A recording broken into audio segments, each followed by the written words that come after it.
This revolutionised many practitioners' ability to communicate, especially with the non-verbal participants.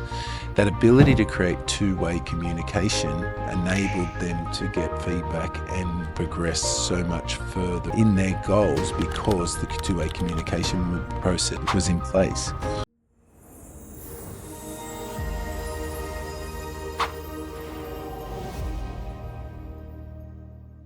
Welcome to our next edition of the Allied Health Warrior podcast, and really excited today to have my co-host for the day, Gayle Rogers. Welcome to the show. Thank you. Thanks for having me. Gayle, a bit about your background. You have a very, very extensive resume, with 20 years experience working across the UK and Australia in specifically the disability space. It now culminates with your role as the National Head of Clinical Development for Optimum Health Solutions. You have a very special interest and passion area in the AAC, which we're going to really delve into that topic today. Mm-hmm. And you're also a course creator for the Allied Health Warrior. Yes. So welcome today, and thank you for joining us. No worries. Happy to be here. Excellent. I'm excited for our conversations today. Awesome. So Gayle, we're gonna delve into AAC and in particular, what it means for the industry. We're also going to challenge the industry a little bit today. We've had some really great conversations off camera about this, and so I want to start though with what is AAC? You hear about it all the time.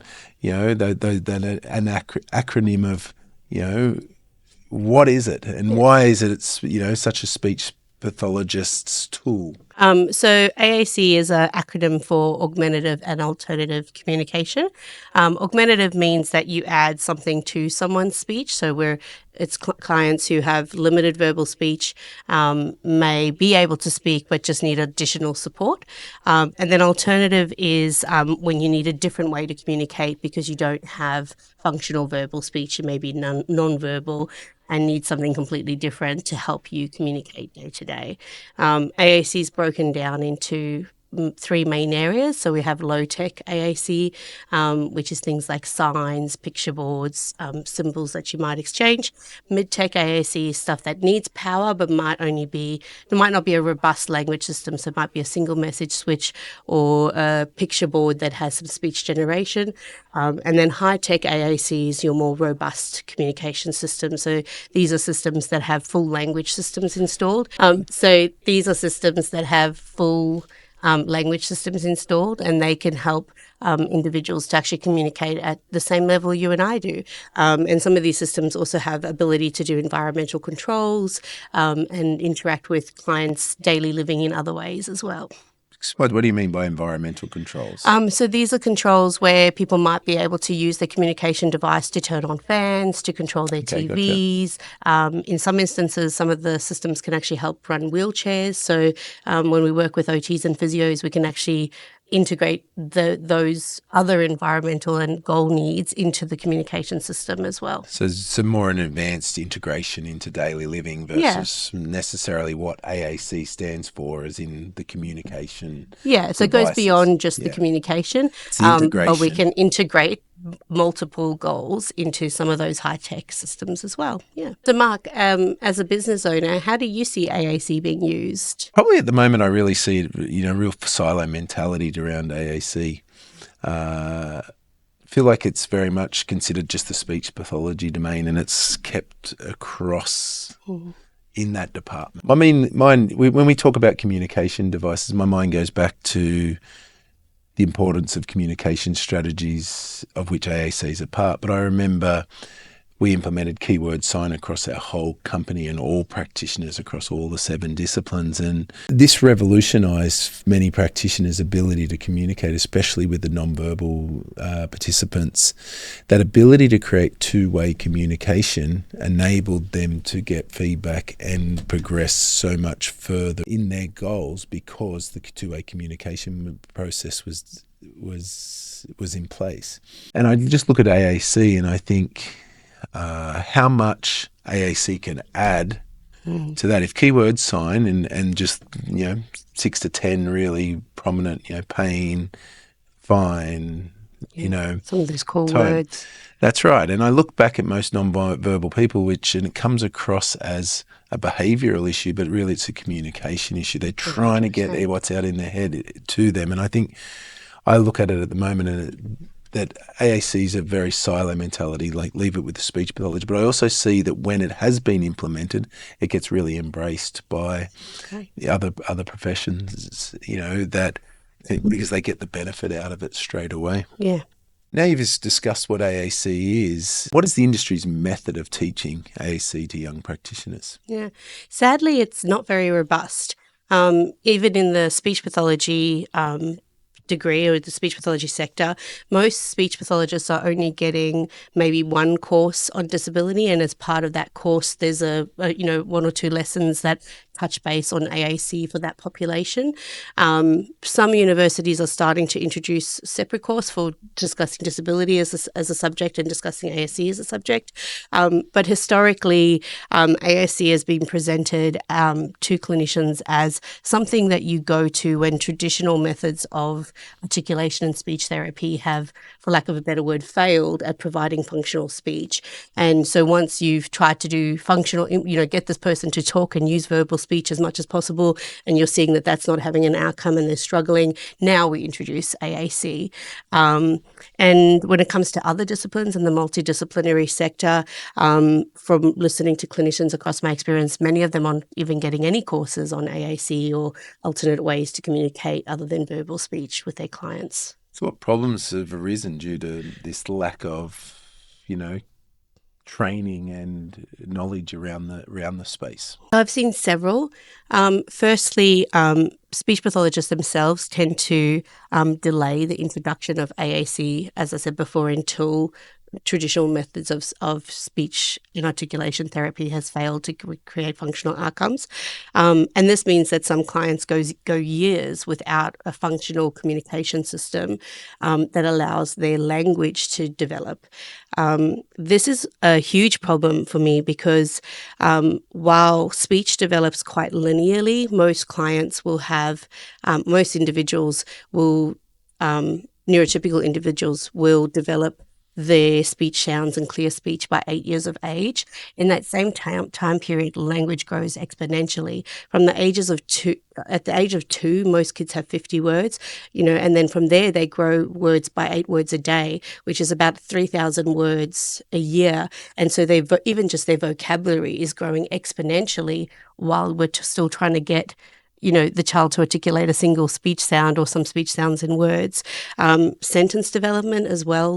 What are you saying? So if I chime in there, what are you saying? You're saying that despite not being verbal and struggling, they're still developing that language and, that vocabulary in their head, in their cognitive abilities. Why? The speech is struggling to come out. Yeah, or potentially they're not being given those opportunities to develop in line with neurotypical language skills because we've stunted their therapy at the level of their verbal speech. So maybe we're only working at single words or short sentences when actually for their age group, if someone's 8, they should be able to tell stories and, annoy their parents using persuasive text to convince them to buy the latest toy. But we're in therapy working on, can you say the word frog clearly? And it's not to say that shouldn't be targeted, but while we're working at that level, when their language is just delayed exponentially and we're contributing to that gap. Whereas if we implement it early, which we'll probably discuss more in a minute, we can see a lot more, better changes across both their verbal speech and their language development. And we give them the ability to communicate all their needs. Second problem I see is from a multidisciplinary team perspective, having worked across the industry for a number of years in different settings, is that many other practitioners have clients who can't communicate with them verbally at the same level of their age-matched peers, and they haven't referred to speech or referred them on to have a communication assessment and get a device. So because allied health practitioners outside of the speech perspective aren't taught about AAC, aren't taught about what those devices are and how they can support communication, they don't always know to refer on until they've worked alongside a speech pathologist who's helped to train them and develop that. And then the third main issue that I've found is that there's sadly a very pervasive damaging perspective. There's a pervasive damaging perspective that clients being called verbally aggressive or abusive or being given these really negative titles and behavioral titles because they've grown up in a world where they haven't been provided with a means to communicate their needs. And so now not only have they had the injustice of not being provided with communication early, they're now getting the injustice of they're the problem, it's their behavior that's the problem, rather than us being challenged as clinicians to say, actually, we're the problem. We're not giving them what they need early enough to help them develop the communication and functionally communicate with everyone every day. Yeah, I'm always going to bring it back to the MDT approach. You're obviously, national head of speech for Optimum, and it's, you're going to from here, but you also understand the importance of how, of what that means for the person's life. Because I always see it as there's always many goals within a person who has a disability, and especially when they're nonverbal, there's often multiple modalities or multiple things that go in, and there's different goals for different levels. And you look at someone who's nonverbal, not all of the things are going to be to achieve their goals are going to be provided by a speechy. And they may have physical rehab goals, they may have social goals, they might have family and interaction goals, they might have behavioural goals, which you very much touched on there. They get labelled in here, but is it a communication goal? Is there a pain issue going on?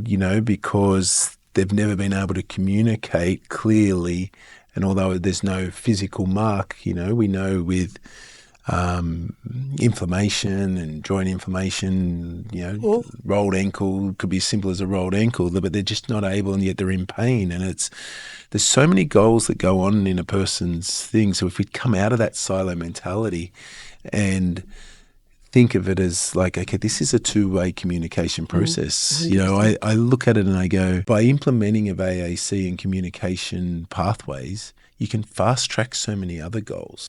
We know the ultimate goal may be to get that person to be verbal and be able to hold a conversation.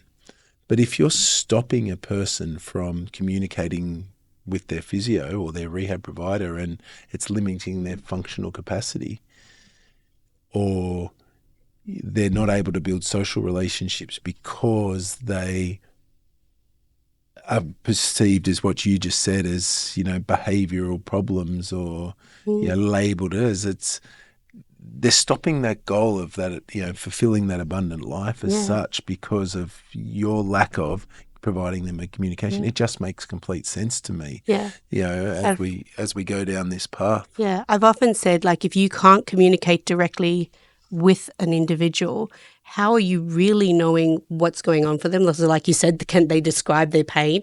But also, how do you really know that it's their goals and not the goals that other people have chosen for them if you're not able to have that direct conversation? And AAC unlocks that for them to be able to be empowered to have that direct communication with their whole MDT team. It's obviously clear to recognise that people who are nonverbal have different levels of cognitive ability. Some very low level and some are very high functioning, high cognitive level, and they just need that method to communicate. But even if you've got a lower level of cognitive ability, like as you said before, are we limiting their ability to learn? Because they, where if they were given that method to communicate, they'd be so far further down the track. Therefore, all other goals will be able to be achieved at such a faster rate. It makes complete sense to me. And interestingly, from a cognitive ability perspective, when I was at the Isaac conference a number of years ago, there was actually a clinician who presented some research around how many individuals with disability get given lower IQ scores because so much of a cognitive assessment is reliant on verbal speech. And so often we make very big assumptions about people's cognitive ability based on their verbal ability, and then we we assume that they can't do things that actually they probably can if we challenge ourselves to try and see how we can best support it and see if they can deliver, so that that no assumptions, presuming competence perspective as well. Even jumping so many years down the track, like it just opens up their world for employment. They may, like you said, it's verbal, but let's say they, down the track become ability to do digital graphic design or something. Hypothetical, making up a made up situation here, but it's a case where they've got that cognitive ability. They're often, people who are nonverbal are obviously very visually stimulated. That's obviously clear because other senses cope. So, by creating that, unlocking that barrier can really open up a world. Yeah. In fact, I have a real life example of a client I've worked with for a number of years who is nonverbal, and him and his mum have just recently started their own baking business, and now he bakes and he's got a website, and he goes out and delivers his goods, and he uses the AAC system to communicate with people when he's delivering the goods. He's run some market stall and he tells people how much, the costs are. And so, it's empowered him, even though he's nonverbal, to be able to run his own small business with the support of his mum, but it's unlocked that ability to give him a means of earning a bit of his own income. So you're 100% correct. I mean, we're getting off track of the thing here, but I think it's this is where the NDIS has to really, I'm going to challenge the NDIS. They're so narrow-minded, but not only does this person now, whatever money was spent in that, not only are they now, if his ability to earn an income, however big or however small, but it takes pressure off the welfare system because people on NDIS can also get a pension or but if he actually becomes successful, then he also becomes a taxpayer and the NDIS gets a return on that investment. And it's, all because in this instance is an AAC device enables him to create communication. Yeah. And obviously with support of parental support in this, like, wow, what an amazing story. And, that's what we need to unlock, as allied health practitioners for sure. Yeah. So what do you think is the better way then? I think it's actually fairly simple. It's don't wait. Introduce AAC now, whether you're working with a 2-year-old or a 60-year-old, 2-year-old who hasn't developed speech yet, or a 60-year-old who maybe has lost the ability to speak. Don't wait to give them a form of AAC. For speech pathologists, when clients are coming to you, particularly children, when they're coming to you, they're probably already delayed in their verbal speech. That's why they've been flagged for speech therapy. So start today. Don't wait for their language to be further delayed, implemented straight away. From a multidisciplinary perspective, if a client comes through the door and you can't communicate with them in the same way that you can communicate with a verbal individual of their age, immediately refer to speech pathology to get them assessed, and also start to use other maybe lower tech AAC systems that you have available to you immediately, like keyword sign that you mentioned before, or low tech visual boards. There's nothing that is really going to stop you from removing some of those barriers and being communication accessible from day one. You've talked a lot about kids and the developmental stage, but I think it goes. We can throw it back to probably in the adults. So stroke victims and stroke victims, stroke patients, and things like that. Where's an example of that low level AAC being able to immediately make an impact? Yeah, from both low and level, having the ability, after a stroke, many people lose the ability to speak or formulate their sentences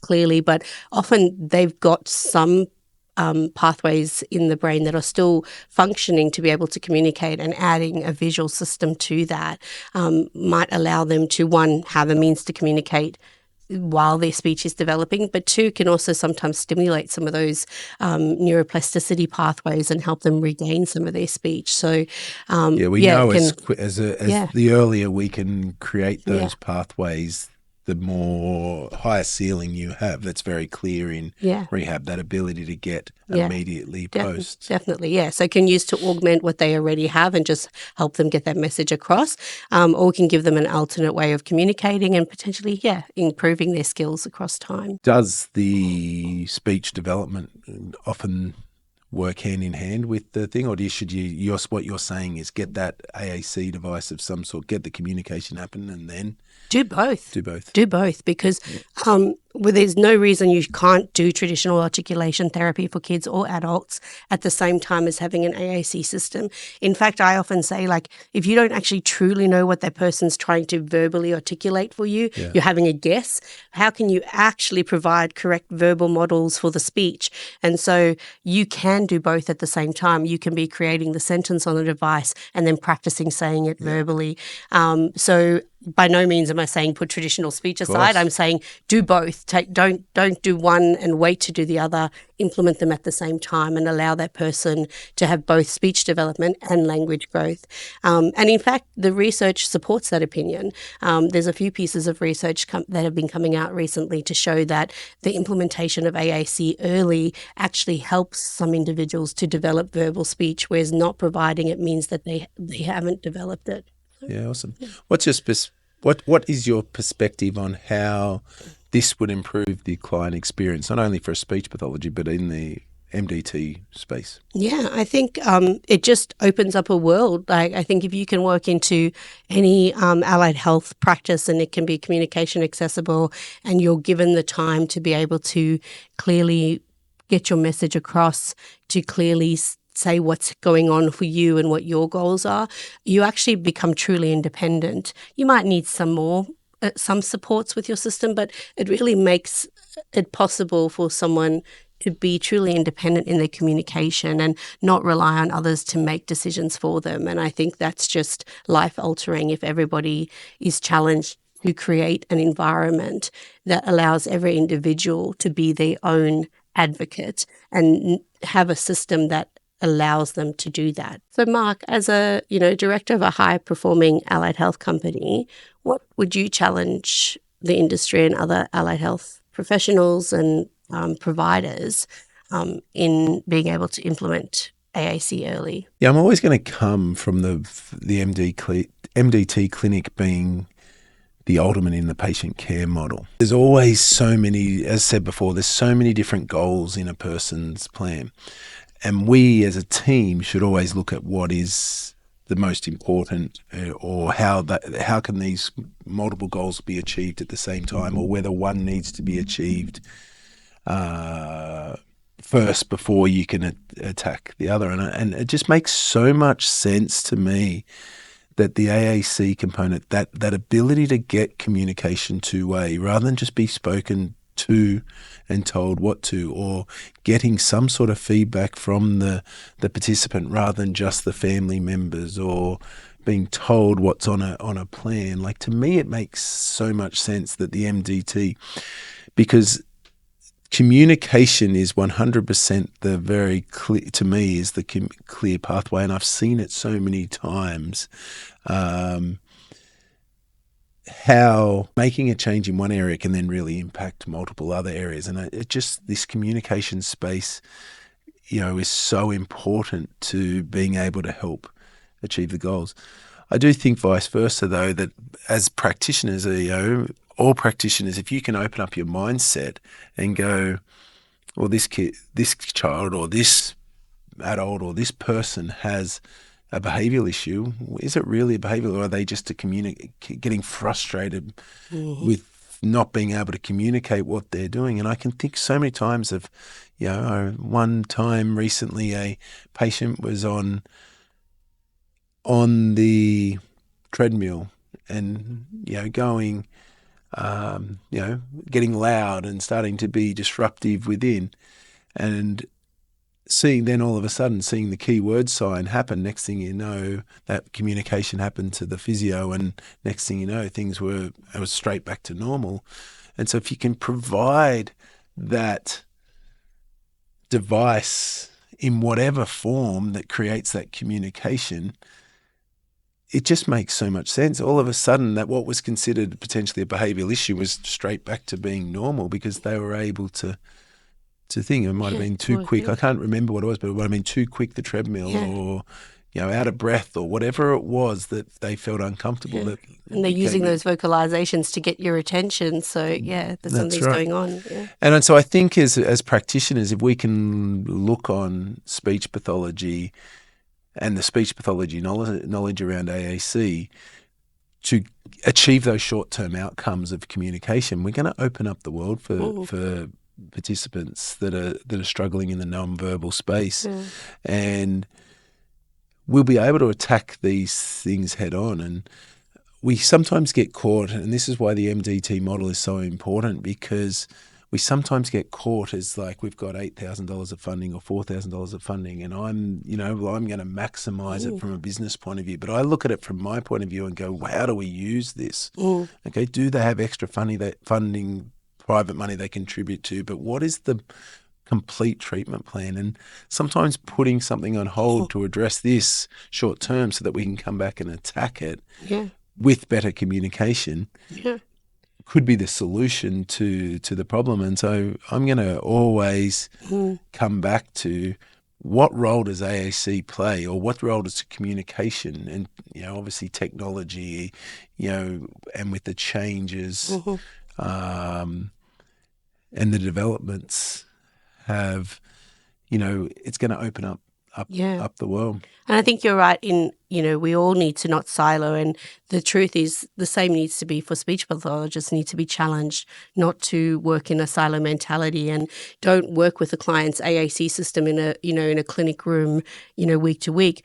Go work with the physios, teach them how to use that system best to get the best outcomes. Make sure that the words that they need for physio and for OT and for EP and dietetics, make sure that that's all on their device, and that those clinicians are supported in how to best support the individual to communicate with them in those settings. Because yes, we too tend to go, okay, we're working on speech, come into the clinic, we'll do our week-to-week sessions, and we don't interact with the rest of the teams. And we spoke about this off camera, is that often maybe they don't need to come to week speech pathology, and there might be a period of that, but then actually you can pass them on to exercise physiology, and everything that we're doing every day is communication. So they're actually still working on the speech and communication goals using that device in their EP session, if you've empowered both the client and the EP in how to support them with that and worked with that MDT mentality. Yeah, so awesome. You talked about how a lot of, right from storyboards and simple stuff. I would imagine a lot that's happening on iPad devices and tablet devices now with software and developments. Maybe talk me through some of those, mid-level stuff available, and even some of the real advanced stuff. I remember we did a workshop with our speech team, probably coming on 2 years ago now, but it was where the eye gaze technology was it's changing every day. was presented to the speech pathology team. So just give a bit of around AAC devices, give a bit of a description around some of the mid-level and some of the high-level stuff. So we've spoken a bit about low-level, which is the the signs and the paper-based communication systems. I think they're fairly straightforward. Lots of people know about them.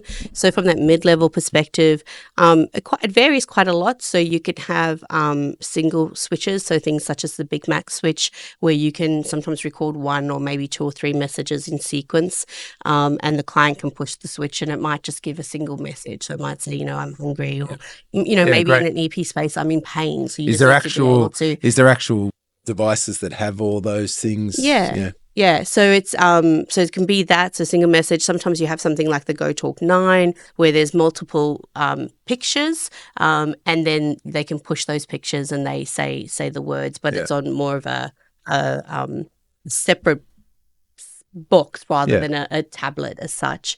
It's very limited in that you can't change the pictures once they're on that system. And then your high-tech systems, you're right, iPads and tablets are coming a long way. There lots of development into being more accessible, and we're seeing a lot more integration of different touch access systems and eye gaze being incorporated even into iPads. And so there's a lot of communication software that can come on tablets. iPads tend to be slightly better in that realm than things like Samsung tablets, or there definitely is some software for those tablets, but been a lot more investment into iOS devices for your robust communication systems. And when I talk about robust communication systems, I'm talking about systems that have language systems that can be used to the same level that you and I talk. And so we might start with more basic pages, but you can actually get up to pages that have, thousands of words. That'd be just practice from the participant, ability to use it and be able to definitely develop their skill set, like in And then as a child develops their handwriting, they develop their ability to use equipment. And then with those high-tech systems, you get what we call dedicated devices, which are tablets in basic form. They are communication. They are computer tablets as a form, but they're kind of souped up. They've got often got Gorilla Glass, and they've got there's had a lot of investment into making them more durable. They've often been specifically designed for that disability sector. And with those systems, often then come some of your alternate access systems as well. So your switch access or your eye gaze. And so it's just a never-ending world. And obviously the tech side of things in a technology world is advancing, and so we're obviously going to be really exciting to do. So if we were to brought this discussion to a close, what are your key takeaway messages that you want to tell our listeners? So my key takeaway messages is firstly that language and communication can develop in the absence of verbal speech. So yes, work on verbal speech, but continue to develop language and natural communication while you do that. And the second main point is that do it early. Don't wait. Get it in there. As soon as you see that someone can't communicate at the same level of their peers, refer them, get systems in place. And thirdly, it would be to challenge the industry to work collaboratively around AAC and integrating it into all allied health sessions. Yeah, my big takeaway is that this space is absolutely an MDT space. Yes, we might 100%. Want our speech pathologists to implement it and bring on their expertise, but it's got to be very clearly identified from even support workers down through through their physical rehab providers, OTs in the assessment space, whatever the areas. It's such an MDT component that we all need to know about. So Gayle, we'll come back to the Allied Health Warrior, and you're have come on board as a course provider. Last question for the day: what's going to be the first course that you are going to be presenting to the world to put out? So it's going to be a course on AAC, mainly targeted towards sort of newer and early career clinicians in different strategies on how to implement AAC in functional ways, incorporating AAC with YouTube and using that as a tool alongside AAC. All those kind of strategies I've learned across my career that I think all clinicians could benefit from. Well, we absolutely look forward to, putting that course out to the world, and obviously, as we can see from today, your knowledge is at that real expert level, and thank you. That at the expert level, and really looking forward to being able to share that in the form of a real teaching and learning opportunity. Obviously, focused at at the speech pathology level. I wonder, moving forward, how we can create a course, a bit more of an MDT approach down the track. Yes. That'd be, something that we, certainly can look at working and collaboratively about, but really excited about having your first course come onto our platform. So, Gayle, thank you. Thank you very much for your time today. Welcome being my co-host today on the Allied Health, on the Allied Health Warrior.